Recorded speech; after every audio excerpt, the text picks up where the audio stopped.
Hello guys, I am Ricky and you are most welcome to our YouTube channel Nirmala निर्वाण classes. जैसा कि जानते हैं हम आपके लिए हर संडे एक स्टोरी, एक प्रेरणादायक कहानी लेकर उपस्थित होते हैं। तो हर संडे की तरह इस संडे भी हम आपके लिए एक बेहतरीन और बहुत ही संदेशप्रद कहानी लेकर आपके सामने उपस्थित हुए हैं। और आज की जो स्टोरी है बहुत छोटी है, हमें आशा है कि आपको यह जरूर पसंद आएगी। और आशा ही नहीं बल्कि पूर्ण विश्वास है। जैसा कि आप लोग कमेंट करते हैं तो हमको समझ में आती है कि इस बार की कहानी कैसी रही, इस बार की स्टोरी कैसी रही, और इस तरह करके हम अपने आप में अंदाज लगा लेते हैं। तो चलिए आज की कहानी का आगाज़ करते हैं और आज भी आप लोग प्रतिक्रिया दीजिएगा कहानी कैसी लगी। हाँ, इस बात का दावा हम करते हैं कि ये कहानी आपने जीवन में पहले कभी नहीं सुनी होगी, 100% विद गारंटी मैं कह सकता हूँ। चलिए स्टार्ट करते हैं। कहानी है, आज की जो स्टोरी है वो बहुत प्राचीन कहानी है और रियल इवेंट है। कहा जाता है कि एक महर्षि हुए जिसका नाम था कश्यप। कश्यप ऋषि भारत के महान ऋषियों में से एक थे। और चूंकि ऋषि परंपरा थी और उसमें जो कश्यप ऋषि थे उनकी दो पत्नियां थी। एक का नाम था कद्रु और एक का नाम था विनता। तो कद्रु और विनता दोनों कश्यप की पत्नियां थी। कश्यप एक महर्षि थे। तो उसमें जब दोनों आपस में तीनों रहते थे तो आप जानते हैं कि कभी कभी ऐसा समाज में दिखता है कि जो सौतन होती है एक दूसरे से पटता नहीं है। हमेशा एक तरह से बुझिए कि एक टेंशन भरा माहौल होता है दोनों के बीच में। एक शीत युद्ध, एक गृह युद्ध चलते रहता है आपस में। तो ऐसा ही कद्रु और विनता के साथ भी था। लेकिन जो विनता थी वो बहुत सच में बहुत विनीत थी, बहुत सरल थी और बहुत मतलब कि सरल ये कहा जा सकता है कि एक जो मानवीय गरिमा का मर्यादा होता है उसमें जीने वाली थी। और जो कद्रु थी वो थोड़ा सा बदमाश थी। बदमाश का मतलब क्या था कि थोड़ा सा जो एक ढर्रा होता है उससे हट की थी। तो ऐसा कश्यप का गृहस्थ चल रहा था। और उसी दरमियान एक दिन महर्षि कश्यप के मन में आई कि जब मैं ना रहूँगा तो फिर जो मेरा उत्तराधिकार होगा वह किसको मिलेगा, या उस ऋषि का जो आगे उसके बाद जो उसकी वंश परंपरा बढ़ेगी तो उसमें ऋषि के बाद मूल उत्तराधिकार किसको मिलेगा। कोई एक तो होगा जिसको कि ऋषि का उत्तराधिकारी बनाया जाएगा। तो ये बात एक बार चर्चा चली। तो अब ऋषि की जो दोनों पत्नियां थी कद्रु और विनता, अब दोनों के मन में ये बात था कि कोई भी चाहेगा कि मेरा पुत्र उत्तराधिकारी बने। तो इस तरह करके दोनों के मन में हलचल चल रही थी। कद्रु चाहती थी कि मेरा पुत्र जो है वो ये बने, उत्तराधिकार प्राप्त करे, और वैसा ही विनता भी चाहती थी। लेकिन विनता सरल थी, इसलिए उसको ये लगा, उन्होंने कश्यप से कहा कि जो सही योग्य होगा, जिसका पुत्र योग्य होगा, उसको उत्तराधिकार दे दिया जाए, चाहे अगर वो कद्रु का पुत्र हो जाए या मेरा पुत्र हो जाए। ऐसा विनता बोली। लेकिन कद्रु के मन में ये बात नहीं थी। कद्रु जो थी वो ये चाह रही थी कि मेरा ही पुत्र उत्तराधिकारी बने।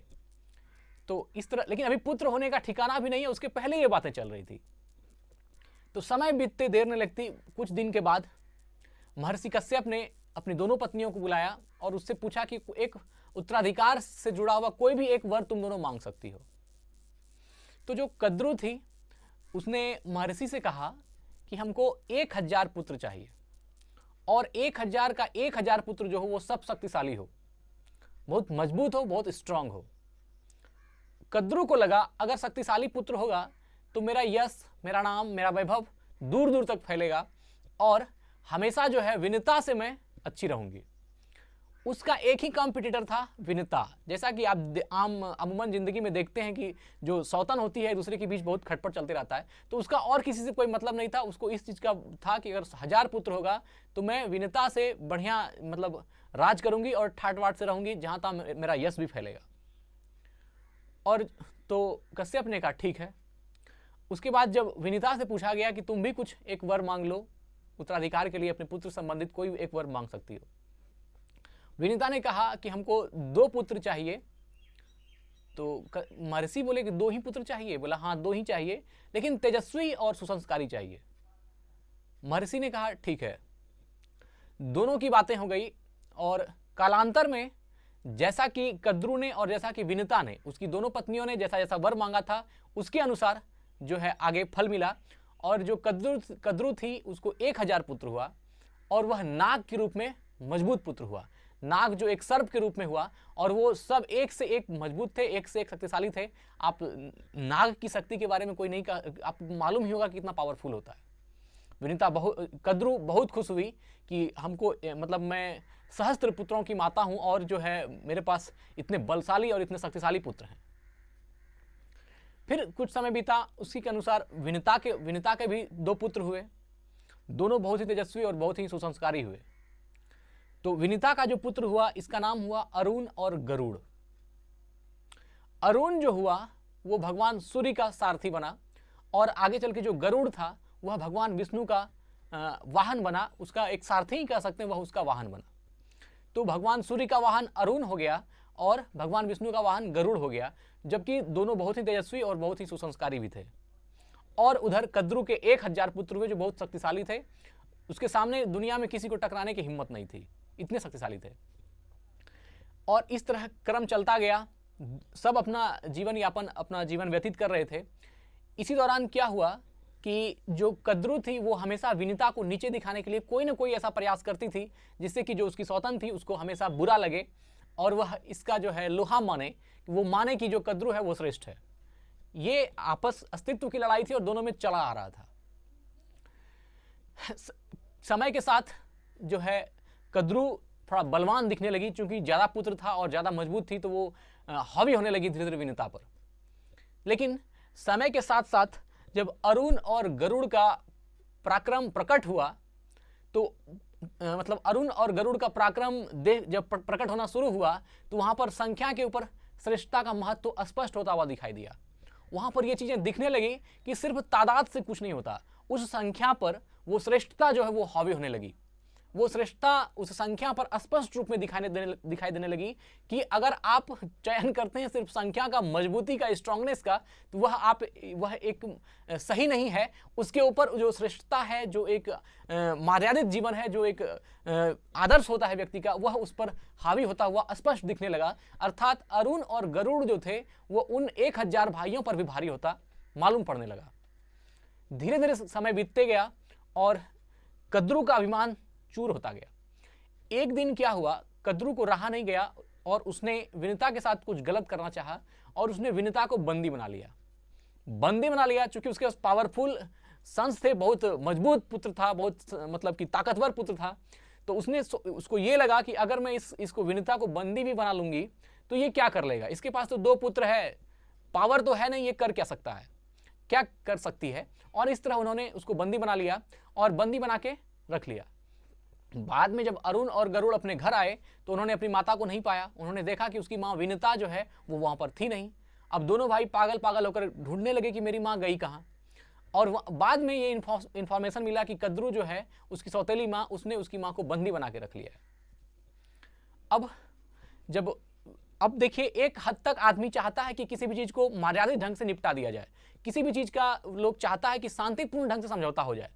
लेकिन जब लोग अब सामने जब मान लीजिए कि युद्ध को ही आमंत्रण देने के लिए खड़ा हो जाए, आप महाभारत में भी देखते हैं कि भगवान कृष्ण एक बार शांति संदेश लेकर के गए पांडव की तरफ से कि चलिए युद्ध को टाल दिया जाए। लेकिन जब उस पर भी आदमी तैयार नहीं होता है और जब लड़ाई के लिए, युद्ध के लिए तैयार होता है, तो लोग कहते हैं चलो फिर देख ही लिया जाए, क्योंकि वहां भी एक आत्मसम्मान होती है जिसको कि आदमी को जीवन पर्यंत उसकी इज्जत भी करनी होती है कि अगर मान लीजिए कोई ललकार रहा है तो वहां पर चुप नहीं बैठना है, अगर एक हद तक मैनेज करना है, लेकिन उसके बाद तो फिर जो होगी तो उसमें फिर ना नहीं करना है, चाहे जो भी हो जाए। जो एक आदमी का आदर्श भी होता है जीवन का, एक जीने का मर्यादित ढंग भी है वो। तो अब दोनों भाई को लगा कि अब ऐसे मानेगा नहीं। वो गए और माता कद्रू को प्रणाम किया और उनसे विनती की कि मेरी माँ को जो आपने बंदी बनाया है उसको छोड़ दीजिए। कद्रू के 1000 पुत्र थे, उनको बहुत गुमान था। उसने कहा कि नहीं, हम नहीं छोड़ेंगे और हमारा जो मन होगा हम विनिता के साथ वैसा व्यवहार करेंगे। ये तो बड़ी आश्चर्य की बात हो गई। देखते देखते जब वरुण और उसका जो छोटा भाई था गरुड़, दोनों को गुस्सा आ गई और क्रोध एक हद तक बर्दाश्त किया गया। उसके बाद का नतीजा क्या हुआ, गरुड़ ने उसके हजारों पुत्रों को एक झटके में, जब मतलब एक श्रेष्ठता जिसमें होती है तो वो थोड़ा मर्यादित ढंग से ही काम करता है, लेकिन काम तो करता है, तो वो एक झटके में एक ही 2 बार ऐसा किया कि जिसके बाद से उनके हजारों पुत्रों को ये बात समझ में आ गई कि गरुड़ है और तुम कितनों भी हो तो नाग हो, वो अगर श्रेष्ठ है तो उसको श्रेष्ठता, उसको ये बात की भान हो गई उनके पुत्रों को कि हम गरुड़ से नहीं सकते, और अरुण भी तो अरुण है। इस तरह करके क्या हुआ कि उसको कद्रू को हकीकत ये बात मालूम हुई कि मेरे 1000 पुत्र भी इस 2 के काबिल नहीं है। और लास्ट में उन्होंने अपनी गलती पर क्षमा मांगी, पश्चाताप किया कि हमने हमेशा ये समझा कि ताकत और जो तादाद होती है वो हमेशा बलिष्ठ होता है, लेकिन ऐसी बात नहीं। हौसला भी एक चीज होती है, एक आप मान सकते हैं कि श्रेष्ठता भी एक चीज है, एक दूसरे से श्रेष्ठ होना भी एक बहुत बड़ी बात है, और उसमें भी बहुत ताकत निहित होती है। ये अलग बात है कि वो दिखती नहीं है ना, लेकिन जो श्रेष्ठ है वो श्रेष्ठ है। आप अपनी आत्मा से देखें कि अगर कोई आदमी बहुत मजबूत है, कोई थोड़ा सा संस्कारी है, तो आप किसको पसंद करते हैं? आपका हृदय आपके द्वारा जब चयनित होगी तो उसमें भी आप चयन करेंगे उन्हीं को जो श्रेष्ठ है, ना कि जो पावरफुल है, जो ताकतवर है। तो यह चीज हमेशा संख्या के ऊपर श्रेष्ठता का महत्व हमेशा स्पष्ट होता आया है और स्पष्ट होता ही रहेगा और होता ही रहता है, क्योंकि ये जो विश्व वसुधा इतनी बड़ी बनाई गई है उसकी एक नियम है, एक उसका एक अनुशासन है जिसके तहत हर आदमी को जीना पड़ता है, और उसी मर्यादा के साथ जीने में भलाई भी है। तो कहानी बस इतनी थी कि इस बात को हमेशा, अगर कहीं भी आपके जीवन में ऐसी घटना होती है तो उसमें इस बात को समझिए कि हमेशा तादाद और ताकत ही काम नहीं आती है।